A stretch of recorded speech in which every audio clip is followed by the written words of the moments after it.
നമസ്കാരം. ഗജുഗ ആന കൂട്ടായ്മയുടെ യൂട്യൂബ് ചാനലിലേക്ക് ഏവർക്കും സ്വാഗതം. ഇന്ന് നമ്മളോടൊപ്പം ഇരിക്കുന്നത് ഒരുപാട് വഴക്കാടികളായ ആനകളെ അഴിച്ചു കയറിയിട്ടുള്ള, അല്ലെങ്കിൽ ഇപ്പോൾ ആനകളുടെ വൈദ്യത്തിലൊക്കെ ആന മരുന്നുകളിലൊക്കെ അഗ്രഗണ്യൻ എന്നൊക്കെ വേണമെങ്കിൽ പറയാം, അല്ലെങ്കിൽ അത്രയും അറിവുള്ള ഒരു ചേട്ടനാണ് വാഴക്കുളം മണിയേട്ടൻ. മണിയേട്ടൻ അറിയാത്തൊരു ആനക്കേരളത്തിൽ ആരും തന്നെ ഇല്ല. നമസ്കാരം ചേട്ടാ. നമസ്കാരം. വാഴക്കുളം മണിയേട്ടൻ. മണിയേട്ടൻ ആന ഫീൽഡിലേക്ക്, ഈ ആന പരിപാലന രംഗത്തേക്ക് വന്നിട്ട് ഇപ്പോൾ എത്ര വർഷമായിട്ടുണ്ടാവും? 49 കൊല്ലമായിട്ട് ആന പരിപാടിയിലുണ്ട്. എല്ലാം നല്ല വഴക്കുള്ള ആന അഴിച്ചു കയറിയാണ്. എത്ര പ്രായം തൊട്ടിട്ടാണ് ഈ ആന പരിപാടി? 12 വയസ്സിൽ. 12 വയസ്സ് തൊട്ടിട്ടാണ് വന്നത്. ആശാന്മാരുടെ കൂടെ നിന്നിട്ട് ആലപ്പാട്ട് അപ്പൂപ്പൻ്റെ കൂട്ടത്തിൽ നിന്നിട്ട് പണി പഠിച്ചാക്കണാണ്. 7 കൊല്ലം ആശാൻ്റെ കൂട്ടത്തിൽ നിന്നു. അവിടെ നിന്ന് മാറിയിട്ട് പിന്നെ ഫസ്റ്റ് ചുമതലയായിട്ട് അടിക്കുന്ന JP ബാലകൃഷ്ണനെ ചുമതലയായിട്ട് അടിക്കുന്നത്. അത് വളരെ നമ്മുടെ തൃശ്ശൂർ തന്നെ. തൃശ്ശൂർ എടമേലൂർ ഗ്രൂപ്പിൽ ഞാൻ വേറൊരു ആനയ്ക്കിൽ വക്കാട്ടാൻ വേണ്ടി പോയതായിരുന്നു. അപ്പോൾ വക്കാട്ടിക്കൊണ്ടിരിക്കണ, അവിടെ പണിതുകൊണ്ടിരിക്കുന്ന സമയത്ത് ഈ JP ബാലകൃഷ്ണനെ ഇടഞ്ഞ് ഒരാളെ തട്ടിയിട്ട് കുത്തിയിട്ട് ആന കാട് കയറി പോയി കഴിഞ്ഞപ്പോഴത്തേനും JPയുടെ ഇവിടുന്ന് ഗുരുവായൂരിന്നൊക്കെ ഇതിൻ്റെ പഴയ ആനക്കാരെയൊക്കെ കൊണ്ടുവന്നു കഴിഞ്ഞപ്പോൾ അവരെ കൊണ്ടൊന്നും സാധിച്ചില്ല പിടിച്ചേട്ടാനായിട്ട്. അവർ കിട്ടിയില്ല. ആന ഉൾക്കാട് കയറിപ്പോയായിരുന്നു. അപ്പം ഞാൻ പറഞ്ഞു, ഞാൻ ചുമ്മാ വെറുതെ തമാശക്കൊന്ന് പറഞ്ഞു, ഞാൻ പിടിച്ചിട്ട് തരാമെന്ന് പറഞ്ഞു. അപ്പം അന്നെനിക്ക് 16 വയസ്സ് പ്രായമുള്ളൂ. 16 വയസ്സ് പ്രായമുള്ളൂ എനിക്ക്. ഞാൻ പിടിച്ചിട്ട് തരാമെന്ന് പറഞ്ഞു. അപ്പോൾ മുതലാളി JP ഉണ്ണിയേട്ടൻ പറഞ്ഞു, ഓ ഇത്രയും വീറ ചെറുക്കനാണോ ഈ എൻ്റെ ആനയെ പിടിച്ചിട്ടാൻ പോണെന്ന് ചോദിച്ചു. അതല്ല മുതലാളി, ഞാൻ നോക്കാം എന്ന് മാത്രമേ ഞാൻ പറഞ്ഞോളൂ. ഞാൻ നോക്കട്ടെ മുതലാളി, ഇവരൊന്നും പോയിട്ട് നടന്നില്ലല്ലോ, ഞാൻ നോക്കട്ടെ മുതലാളി എന്ന് പറഞ്ഞു. എന്നാൽ നീ ഒന്ന് നോക്ക, നീ എഴുതി ഒപ്പിട്ട് തന്നെ എന്ന് പറഞ്ഞു. അതെന്തിനാ മുതലാളി എന്ന് ചോദിച്ചു. അപ്പോൾ നിനക്ക് എന്തെങ്കിലും പറ്റിയിരുന്നെങ്കിൽ എനിക്ക് ഉത്തരവാദിത്തമില്ല എന്നും പറഞ്ഞുകൊണ്ട് എനിക്ക് എഴുതി ഒപ്പിട്ട് തന്നെ എന്ന് പറഞ്ഞു. അപ്പോൾ പറഞ്ഞു, അങ്ങനെ അത് ഈ കാട്ടിനകത്ത് അങ്ങനെ എഴുതി ഒപ്പിട്ട് തന്നെ എന്ന് ചോദിച്ചു. അല്ല കർലാസൊക്കെ എന്തായാലും പറഞ്ഞു.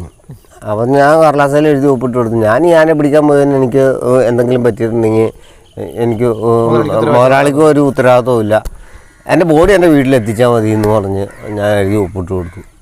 അങ്ങനെ പോയി ഞാൻ ആനയെ പോയി പിടിച്ചുകൊണ്ട് വന്ന് ആനയെ ബൗണ്ടറിയിൽ നമ്മുടെ ഷെഡിൻ്റെ അടുത്ത് കൊണ്ടുവന്ന് ആനയെ കൊണ്ടുവന്ന് കെട്ടി കഴിഞ്ഞപ്പോൾ മുതലാളിക്ക് ഭയങ്കര സന്തോഷമായി.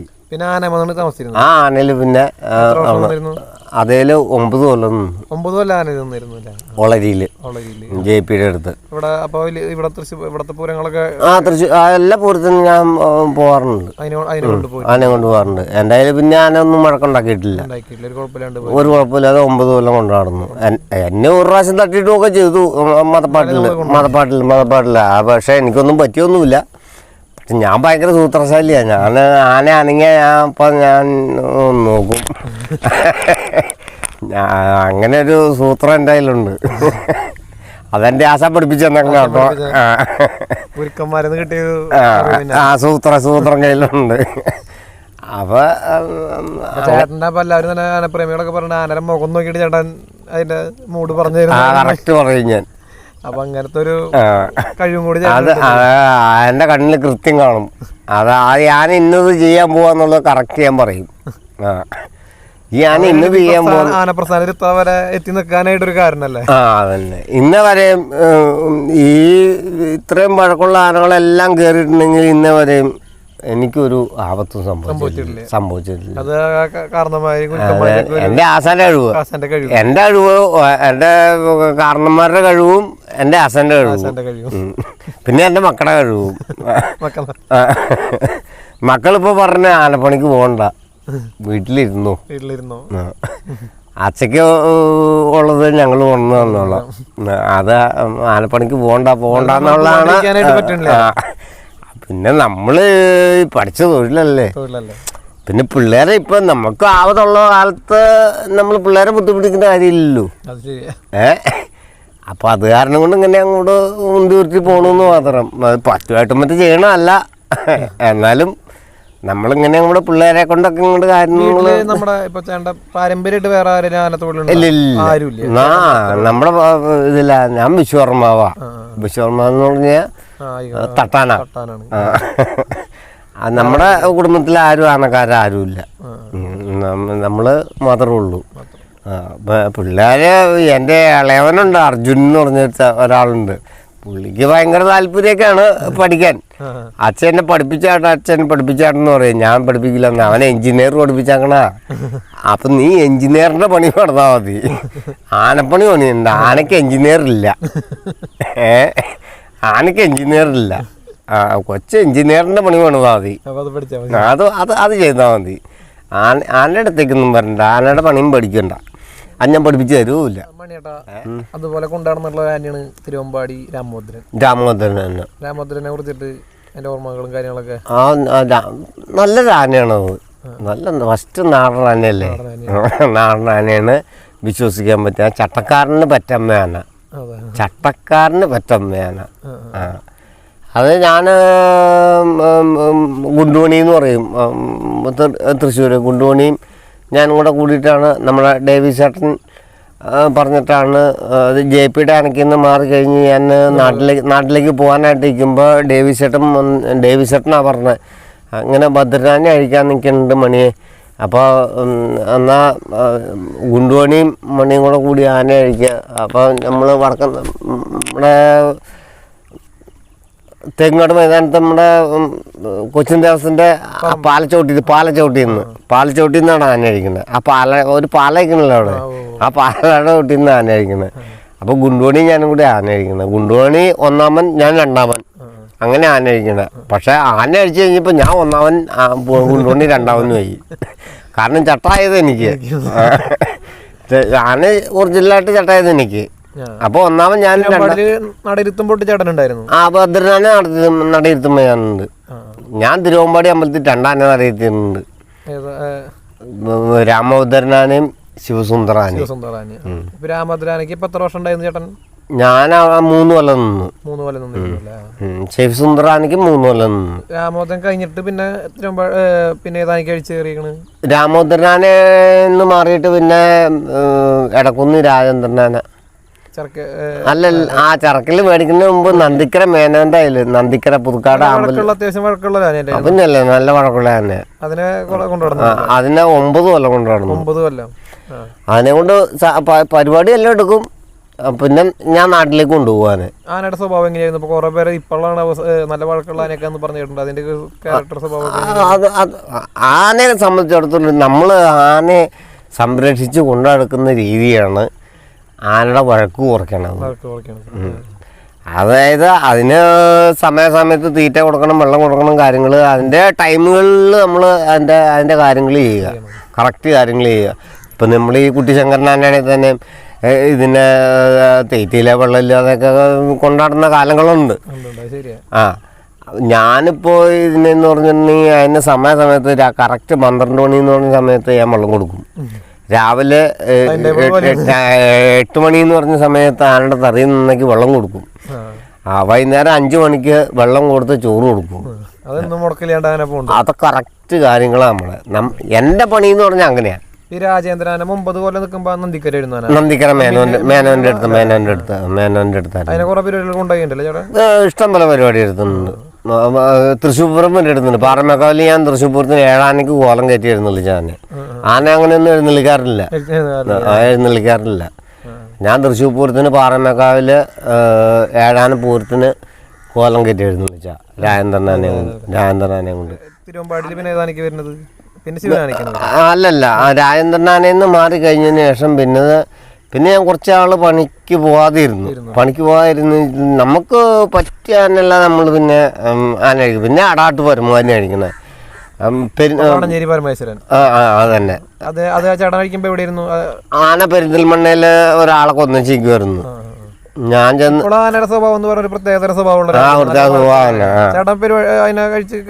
എല്ലാ കാര്യങ്ങളും ചെയ്തോണ്ട് പണി എന്ന് പറഞ്ഞിട്ടുണ്ടെങ്കിൽ ഞാൻ ആനയുടെ മുകളിലേക്ക് കയറിയിട്ടുണ്ടെങ്കിൽ ആന തീപുരിയാ. അത് നമ്മുടെ തൊടുപുഴ 127 ആനയ്ക്ക് ഗജമേള നടത്തിയായിരുന്നു. 127 ആനയ്ക്ക് ഗജമേള ഉണ്ടായിരുന്നു. ആ ഗജമേളയിൽ ഞാൻ കൊണ്ടുവന്ന് ഇങ്ങനെ ഒരു കുന്നുംപുറത്ത് കൊണ്ടുവന്ന് ഇങ്ങനെ നിർത്തി. അന്റെ ചെവി എന്ന് പറഞ്ഞിട്ടുണ്ടെങ്കിൽ ഇങ്ങനെ കഴുകി നല്ല കുങ്കുമ കുറിയൊക്കെ തൊട്ട് ഇങ്ങനെ കൊണ്ടുവന്ന് ഇങ്ങനെ നിർത്തി കഴിഞ്ഞപ്പോഴത്തേനും ഒത്തിരി പേര് വന്ന് ഈ ആനയ്ക്ക് വില ചോദിച്ചു. അപ്പം എന്നാൽ അടാട്ട് തമ്പുരാൻ്റെ ഇല്ല. അപ്പം ഞാൻ തമ്പുരാനൊക്കെ ഉണ്ട് അവിടെ. അപ്പം ഞാൻ തമ്പുരാനോട് പറഞ്ഞു 60 ലക്ഷം രൂപയ്ക്ക് എന്നോട് വന്നിട്ട് ചോദിച്ചു. അപ്പം ഞാൻ തമ്പുരാനോട് പറഞ്ഞു, തമ്പുരാ 60 ലക്ഷം രൂപയ്ക്ക് ആന ചോദിച്ചു തമ്പുരാ, ഈ ആന നമുക്ക് എഴുന്നള്ളിക്കാനൊന്നും പറ്റുമൊന്നുമില്ല, നമുക്ക് ആനയെ അങ്ങോട്ട് കൊടുത്താലോ തമ്പുരാന്ന് ചോദിച്ചു. അപ്പം തമ്പുരാൻ പറഞ്ഞു അത് ഇപ്പം വേണ്ട പണി, ആന നമുക്ക് എഴുന്നള്ളിച്ചിട്ടുണ്ട്. ഞാൻ എഴുന്നള്ളിച്ചിട്ടുണ്ട്. അല്ല, ഒരു പരിപാടി എടുത്തിട്ടുണ്ട്. ആ ഗജമേള പരിപാടി എടുത്തിട്ടുണ്ട്. പിന്നെ വേറെ അവിടെ എൻ്റെ വാസന്തി ലക്ഷ്മി സിനിമയില്ലേ, വാസന്തി ലക്ഷ്മി സിനിമയിൽ അഭിനയിച്ചിട്ടുണ്ട്. ആനയും കൊണ്ട് അഭിനയിച്ചിട്ടുണ്ട്. അത് അവിടുന്ന് ആലിൻ്റെ അവിടെ നിന്നും കൂടെ ആ പാട്ടും പാടി ആനയും കൂടെ വന്ന ഭാഗം അത് പരമാന്യാണ്. അതിനെ കൊണ്ട് ചെയ്തിട്ടുണ്ട് ഞാൻ. ചേട്ടൻ അതുപോലെ തന്നെ നമ്മൾ കുറെ വീഡിയോയിലൊക്കെ കണ്ടിട്ടുണ്ട്. മരിച്ചേണ്ട ചെറിയ പ്രായത്തിലുള്ള ഒരു ചാനലിലൊക്കെ കണ്ടിട്ടുണ്ട്. പൂക്കോടൻ ശിവനിൽ താമസിക്കുന്ന കാര്യങ്ങളൊക്കെ തിരുവമ്പാടിക്ക് പൂക്കോടൻ ശിവനിലായിരിക്കുമ്പോ തന്നെ ചേട്ടൻ അതിന് അല്ല, ഞാൻ അവിടെ 4 കൊല്ലം പൂക്കോടൻ്റെ അടുത്ത് കയറി. ഫ്രാൻസിന്റെ. അത് കഴിഞ്ഞിട്ട് ഞാനൊരു ചെറിയ വയ്യാഴിയോ വന്ന് ഞാൻ വീട്ടിൽ പോയായിരുന്നു. അപ്പോൾ പ്രകാശൻ എന്ന് പറഞ്ഞൊരാണ്, കാരണം എൻ്റെ കൂട്ടത്തിലുണ്ടായിരുന്ന അവനായിരുന്നു ആണെങ്കിൽ. അപ്പോൾ ആന ഇങ്ങനെ തിരുവമ്പാടിയിൽ നിന്ന് വന്ന് കച്ചവടമാക്കി, തിരുവമ്പാടിക്ക് ആന കച്ചവടമാക്കി. അപ്പം തന്നെ എന്നെ വിളിച്ചു പറഞ്ഞു, ഇങ്ങനെ തിരുവമ്പാടിക്ക് ആന കച്ചവടമായി എന്നും പറഞ്ഞിട്ട് വിളിച്ചു പറഞ്ഞപ്പോൾ ഞാൻ പറഞ്ഞു, മുതലാളി ഞാനിങ്ങനെ വയ്യാതിരിക്കുമല്ലേ, ഇപ്പം എനിക്ക് പെട്ടെന്ന് വരാൻ പറ്റില്ല എന്ന് പറഞ്ഞു. അപ്പോൾ മുതലാളി പറഞ്ഞു, എന്നാൽ ശരി, അവർ ആന കയറ്റിക്കൊണ്ട് പോട്ടെ എന്ന് ചോദിച്ചു. അപ്പോൾ അവർ കയറ്റിക്കൊണ്ട് പോകട്ടെ എന്ന് പറഞ്ഞു. അങ്ങനെ അപ്പോൾ ആന ചെറിയ കോളുണ്ടായിരുന്നു കേട്ടോ. ആ കോളിൻ്റെ സമയത്ത് ആന അഴിച്ചുകൊണ്ട് വന്ന് കഴിഞ്ഞപ്പോഴത്തേനും വീടിൻ്റെ മുറ്റത്തേക്ക് വന്ന് കഴിഞ്ഞപ്പോഴത്തേനും പ്രകാശൻ്റെ കയ്യിൽ നിന്ന് ജെറ്റോ എന്ന് പറഞ്ഞ ആളുടെ മൂന്നാമത്തെ മോൻ ജെറ്റോ. ആ ജെറ്റോനെ ആന തട്ടിയിട്ടു, കൈയൊടിഞ്ഞു. അപ്പം തന്നെ അല്ലെങ്കിൽ തന്നെ ഞാൻ പറഞ്ഞു, ഈ ആനയെ കൊടുത്തു കഴിഞ്ഞാൽ ഈ കുടുംബം കുളം നോണ്ടുമെന്ന് ഞാൻ പറഞ്ഞു. ഞാൻ പറഞ്ഞതാ, ഈ ആനയെ വീട്ടിൽ നിന്ന് ഇറങ്ങിയാൽ ഈ കുടുംബം കുളം നോണ്ടുമെന്ന് ഞാൻ പറഞ്ഞതാ. അവിടുന്ന് ആന കച്ചവടമായി. അമ്പലത്തിലേക്ക് ഇരുത്താനാണല്ലോ, അമ്പലത്തിലേക്ക് ആയതുകൊണ്ട് ഫ്രാൻസേട്ടൻ പിന്നെ സമ്മതിച്ച് കൊടുത്തു. ജയറാമൊക്കെ വന്ന് ഒഴിവായി പോയതാ. 22 ലക്ഷം രൂപയ്ക്ക് ജയറാമ വന്ന് ചോദിച്ചിട്ട് ഒഴിവായി പോയതാ. ആ കൊടുക്കണില്ലെന്ന് പറഞ്ഞ് കച്ചവടമാക്കിയതായിരുന്നു. അഡ്വാൻസ് കൊടുക്കില്ല ആള്, ഫ്രാൻസേട്ടന് അഡ്വാൻസ് കൊടുക്കില്ല. 4 കൊല്ലം. ആനന്ന് പറഞ്ഞു കഴിഞ്ഞാൽ തിരുവമ്പാടി ശിവസുന്ദര പൂക്കോടൻ ശിവൻ. അപ്പൊ അവിടെ നിൽക്കുമ്പോഴുള്ള ഒരു അനുഭവങ്ങൾ, അവിടെ ആന ഇപ്പൊ കാട് കയറി പോയിട്ട് വന്നിട്ടുണ്ട്, അങ്ങനെയൊക്കെ ഒരു കഥകളൊക്കെ. കാട് കയറിപ്പോയി താമസിക്കണ്ട അതില്. അന്നേരം ഞാനില്ല, അന്നേരം ജോയി എന്ന് പറഞ്ഞ ഒരാള് കയറിക്കൊണ്ടിരിക്കുന്ന ടൈമിലാണ് ആന കാട് കയറി പോണത്. കൂപ്പി പണിതുകൊണ്ടിരിക്കുമായിരുന്നു. ഫ്രാൻസേട്ടൻ തന്നെ കൂപ്പ. അപ്പം അങ്ങനെ കാട് കയറി പോയി 7 ദിവസമായി, 9 ദിവസമായി, 10 ദിവസമായി, 11 ദിവസമായി ആന വന്നില്ല. അപ്പോൾ ഫ്രാൻസേട്ടൻ പറഞ്ഞു, ഇതെനിക്ക് വിധിച്ചതാണെങ്കിൽ ഇങ്ങോട്ട് വരുമെന്ന് പറഞ്ഞു. ഞാൻ ഇനി അന്വേഷിച്ച് പോകണില്ലെന്ന് പറഞ്ഞു. 9-10 ദിവസം അന്വേഷിച്ച് നടന്നു, കിട്ടിയില്ല. അപ്പോൾ ഇത് എനിക്ക് വിധിച്ചതാണെങ്കിൽ അത് ഇങ്ങോട്ട് തിരിച്ചു വന്നോളൂ എന്ന് പറഞ്ഞു. 14ാമത്തെ ദിവസം തിരിച്ചു വന്നു. ഫ്രാൻസേട്ടൻ യാദൃശികവശാൽ ഫ്രാൻസേട്ടൻ ഇങ്ങനെ ആന എന്നോട് ചുമ്മാ വെറുതെ കൂപ്പ് നടന്നുകൊണ്ടിരിക്കുക. അപ്പോൾ ആളിങ്ങനെ ചുമ്മാ വെറുതെ കാട്ടിക്കൂടെ ഇങ്ങനെ നടന്നു കഴിഞ്ഞപ്പോഴത്തേനും ആന കാട്ടിൽ നിന്ന് ഇറങ്ങി വന്ന് ഫ്രാൻസേട്ടൻ്റെ അടുത്ത് വന്നു. ഫ്രാൻസേട്ടൻ വേഗം പഴം കൊടുത്തു. വാടാ മക്കളെ എന്നും പറഞ്ഞുകൊണ്ട് കൊമ്പെ പിടിച്ച് പുള്ളി കൊണ്ടുവന്ന് ഷെട്ടിൻ്റെ അടുത്ത് കൊണ്ടുവന്ന് നിർത്തി. അവിടുന്ന് പിന്നെ ആനക്കാരൻ വന്നു, ചങ്ങലെടുത്ത് കൊളുത്തി ഇതെല്ലാം ക്ലിയറാക്കി. തിരുവമ്പാടി ശിവസുന്ദരനെ കുറിച്ചിട്ട് ചേട്ടൻ്റെ തിരുവമ്പാടി ശിവസുന്ദരൻ എന്ന് പറഞ്ഞു കഴിഞ്ഞാൽ ആനയെ ഇവർ മേടിച്ചു. മതപ്പാട് കഴിഞ്ഞ് ആനയെ നടക്കിരുത്താനായിട്ട് വന്നു കഴിഞ്ഞപ്പോൾ അപ്പൊ ചേട്ടനുണ്ട്? ആ ഞാനുണ്ട്. ഞാനാ ചട്ടക്കറഞ്ഞു ഞാനാ. ചട്ടക്കറഞ്ഞു ഞാനാ. ചേട്ടനാണ് നടക്കിരുത്തുമ്പോഴേക്ക് ചേട്ടനാണ്? നടക്കിരുത്തുമ്പോ ഞാനാ. തിരുവമ്പാടിയിൽ രണ്ടാനെ നടക്കിരുത്തിയ വ്യക്തി ഒരു ആനക്കാരനുണ്ടെങ്കിൽ ഞാൻ മാത്രമേ ഉള്ളൂ. ആന ഒന്നും ഇരിക്കില്ല അങ്ങനെയൊക്കെ. ഇരിക്കില്ല എന്നൊക്കെ പറഞ്ഞായിരുന്നു. അപ്പൊ ഞാൻ പറഞ്ഞു ഈ ആന ഇവിടെ ഇരുന്നില്ലെങ്കിൽ പിന്നെ ഈ എവിടെ ഇരിക്കണേന്ന് ചോദിച്ചു. അത് ഞാൻ പറഞ്ഞു ചേട്ടൻ ഞാൻ പറഞ്ഞു അപ്പം നമ്മുടെ ഡേവിഡ് ചേട്ടനുണ്ട്. ഡേവിഡ് ചേട്ടൻ പറഞ്ഞു എൻ്റെ ഒപ്പം ഉണ്ട്. അത് കരിമ്പടം വെച്ചു, തുണി വിരിച്ചു, ആനയെ കൊണ്ടുവന്ന്. അപ്പം ഇതെല്ലാം സെറ്റപ്പ് ചെയ്ത് വെച്ച് കഴിഞ്ഞിട്ട് ആനയെ കൊണ്ട് ഞാൻ കയറി ചെന്നു. ചങ്ങല തള്ളിയിട്ടു. ഞാനാ വെറുതെ ആ കൊമ്പയിൽ ഇങ്ങനെ പിടിച്ച് ഇങ്ങോട്ടിരിക്കട്ടെ എന്ന് പറഞ്ഞു ചാടി ആനയിരുന്നു. എനിക്കൊരു ടെക്നിക്ക് പരിപാടിയുണ്ട്. അതായത് അത് നീ ആർക്കും പറഞ്ഞു കൊടുക്കൂല. പറഞ്ഞു കൊടുക്കണം എന്ന് പറഞ്ഞിട്ടുണ്ടെങ്കിൽ ഇനിയിപ്പോൾ ഞാൻ പറഞ്ഞു കൊടുക്കും. ഇനി നമ്മുടെ കാലം കഴിയാൻ പോവുക.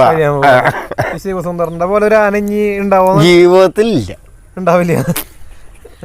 അങ്ങനെ ഒരു ആന ഈ കേരളത്തിലില്ല. ഇനി ഉണ്ടാവാനും വളരെ ചാൻസ് കുറവല്ലേ. ഒരു കൈ, നമ്മുടെ ഒരു കൈ ഇങ്ങനെ ചുറ്റി പിടിച്ചിട്ടുണ്ടെങ്കിൽ ആനയുടെ കൈയുടെ കൊണ്ടൊക്കെ ഉള്ളിലേക്ക് കയറി പോകും. അങ്ങനെ ഒരു ആന ഈ ഭൂമിയിലുണ്ടോ? നമ്മുടെ കൈ ഇങ്ങനെ പിടിച്ചോ, ആ തുനിക്കയുടെ ഉള്ളിലേക്ക് ഈ കൈ ഇത്രയും കയറി പോകും. അങ്ങനെ ആന ഈ ഭൂമിയിൽ ഉണ്ടാവില്ല. അതന്നെ. പിന്നെ നമ്മളിപ്പോൾ ഇച്ചിരി കള്ളു പിടിച്ച് പൂസായി കൂട്ടിക്കോ, കയ്യിലിങ്ങനെ പിടിക്കും. കയ്യിൽ പിടിച്ചിട്ട് കൈ ഇങ്ങനെ വായി കൊണ്ടുവന്ന് വയ്ക്കും. ആ വായി കൊണ്ടുവന്ന് വെച്ചിട്ട് നമ്മളെ പിടിച്ചുകൊണ്ട് നടക്കും. അത്രയും സ്നേഹം ആ ചട്ടക്കാരൻ അതുപോലെ ആയിരിക്കണം. ആനയും ആനക്കാരനും അതുപോലെ ആയിരിക്കണം. പിന്നെ രാജാവല്ല, ഈ ഭൂമിയിലെ രാജാവായിരുന്നത്. ഭൂമിയിലെ രാജാവായിരുന്നത്. ഭൂമിയിലെ രാജാവാ അത്. ഭൂമിയിലെ ഇനി അങ്ങനെ ഒരു ആന ഈ കേരളത്തിലില്ല. ഉറപ്പായിട്ടുണ്ടാവില്ല. ഇല്ല, അങ്ങനെ ഒരു ആന ഇനി വരാനില്ല. ഇനി കാട്ടിലെങ്ങാനും ഉണ്ടോന്ന് അറിയാൻ പറ്റില്ല കേട്ടോ. കാട്ടിലുണ്ടോന്ന് അറിയാൻ പറ്റില്ല. ഞാൻ ഈ കാട്ടാനയുടെ പിന്നെ മറ്റേ D4 എലിഫന്റ് പിടിക്കുമ്പോ താടമുട്ട ഒളിച്ചേക്കുന്ന സമയത്തല്ലേ ആന ഇരുത്തിയിട്ട് പ്രാൻചേട്ടൻ പഴം കൊടുക്കണു, സുന്ദരമേനോൻ പഴം കൊടുക്കണു, ഇതെല്ലാ കാര്യങ്ങളും ചെയ്യണം. എനിക്കെല്ലാ കാര്യം ആന ഓക്കെ. അങ്ങനെ ഒരു ബന്ധമുണ്ട് നമ്മൾ ആനയായിട്ട്. അതിപ്പോൾ ഏതാണ് ഈ ആന ഇപ്പോൾ ഈ കഴിഞ്ഞ എലക്ഷൻ്റെ അന്ന് ഞാൻ വോട്ട് ചെയ്യാൻ വേണ്ടി വീട്ടിൽ പോയേക്കുക. അപ്പോൾ ഇവിടെ വന്ന് കഴിയുമ്പോഴത്തേനും പറഞ്ഞു ആന ഞങ്ങളെ പൊട്ടിച്ചു. വാറ ഞങ്ങൾ പൊട്ടിച്ചായിരുന്നു ആന. ഈ പ്രാവശ്യം പൊട്ടിച്ചു, കഴിഞ്ഞ പ്രാവശ്യം പൊട്ടിച്ചു. കഴിഞ്ഞ പ്രാവശ്യം ഇച്ചിരി പണിപ്പെട്ട കെട്ടിയത്. ഈ പ്രാവശ്യം പൊട്ടിച്ചു കഴിഞ്ഞപ്പോൾ ഞാൻ പറഞ്ഞു ആന ഒന്നും ചെയ്യണ്ട, ഒരു പട്ടിയിട്ട് കൊടുത്ത ആന അവിടെ വന്നിട്ടെ, ഞാനങ്ങ് വന്നിട്ട് മതി എന്ന് പറഞ്ഞു. ഞാൻ അടുത്ത ബസ്സേ കയറി. നമുക്ക് നമ്മുടെ കാര്യം നടക്കണ്ടേ. ഞാൻ അടുത്ത ബസ്സേ കയറി ഞാൻ നേരെ മൂവാറ്റുപുഴ വന്നിട്ട് അവിടുന്ന് മറ്റേ സ്പീഡിൽ തന്നെ വണ്ടി ഉണ്ടല്ലോ, അതേ കയറി അവിടുന്ന് ഞാൻ തൃശ്ശൂർ വന്നിറങ്ങി. അവിടുന്ന് നേരെ ഓട്ടോറിക്ഷ വിളിച്ച് നേരെ ഇവിടെ വന്നു. ഞാൻ 12 മണിയായപ്പോഴത്തേന് 11:45 ഇവിടെ വന്നു, പറമ്പിൽ വന്നു. ഞാൻ വന്നു കഴിഞ്ഞപ്പോൾ ആന കൂളായിട്ട് അവിടെ വയ്ക്കുന്നുണ്ട്. ഞാൻ വന്ന് അവിടെ വന്നിട്ട് മുതലാളി എന്ന് പറഞ്ഞു, നീ എന്നാ പണി ചെയ്യണേന്ന് ചോദിച്ചു. അപ്പം ഞാൻ പറഞ്ഞു ഒന്നും ചെയ്യാനില്ല, നാളെ തീരുമാനം, നമുക്കൊരു കയറ് മേടിക്കണം എന്ന് പറഞ്ഞു. പിറ്റേ ദിവസം രാവിലെ 9 മണിയായപ്പോഴത്തേനും പോയി.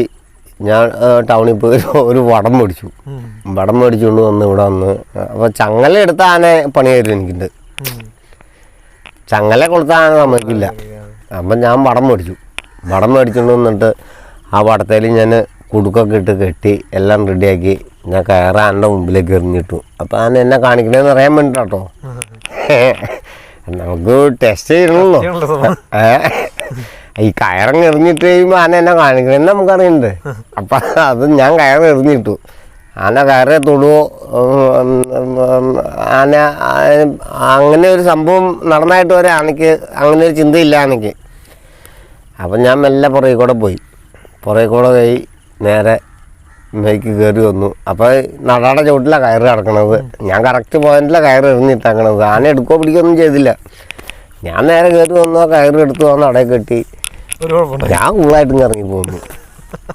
ഞാൻ കൂളായിട്ടാണ് ഇറങ്ങി പോകുന്നത്. താടം തൊലിച്ചിരിക്കുവാന ചങ്കരൻ്റെ അടുത്തേക്ക് അങ്ങനെ ഒലിച്ചിരിക്കണ ആനയുടെ അടുത്തേക്ക് കയറി ഒരാനക്കാട്ടും കയറിച്ചില്ല. ആ ചങ്കരൻ്റെ അടുത്ത് കയറിച്ചാൽ ഇച്ചിരി കുടല് കുറയ്ക്കും. ഞാൻ പോയി കൂളായിട്ട് പോയി ഞാൻ കെട്ടിട്ട് പോന്നു. അത് മുതലാളി ചോദിച്ചു പാറാക്കിയോ? ആ പാറാക്കി. അതെങ്ങനെയാ പാറാക്കി? അതെങ്ങനെ ആയിക്കോട്ടെ. ആന ബന്ധുസ് ചെയ്തിട്ടുണ്ട്, അത് പോരെ. പിന്നെ കൂടുതൽ വർത്തമാനം പറയേണ്ട കാര്യമില്ല. അപ്പം അങ്ങനെയുള്ള കാര്യങ്ങളൊക്കെ അതാണ് ഈ ന്യൂട്രൽ പോയിന്റ് എന്ന് പറഞ്ഞത്. ഞാൻ ടെക്നിക്കലെല്ലാം കണ്ടുപിടിക്കും. അല്ല ചേട്ടാ, ഇപ്പോൾ ശിവസുന്ദർ കഴിഞ്ഞിട്ട് പിന്നെ ചേട്ടൻ നിന്നിരുന്ന താമസിച്ചിട്ടുള്ള ആന ഏതാ? ശിവസുന്ദർ കഴിഞ്ഞിട്ട് പിന്നെ ഞാൻ മറ്റേ ഇവിടെ പറമ്പ കാശിനാഥൻ കെട്ടിപ്പറക്കിയത് ഞാനല്ലേ.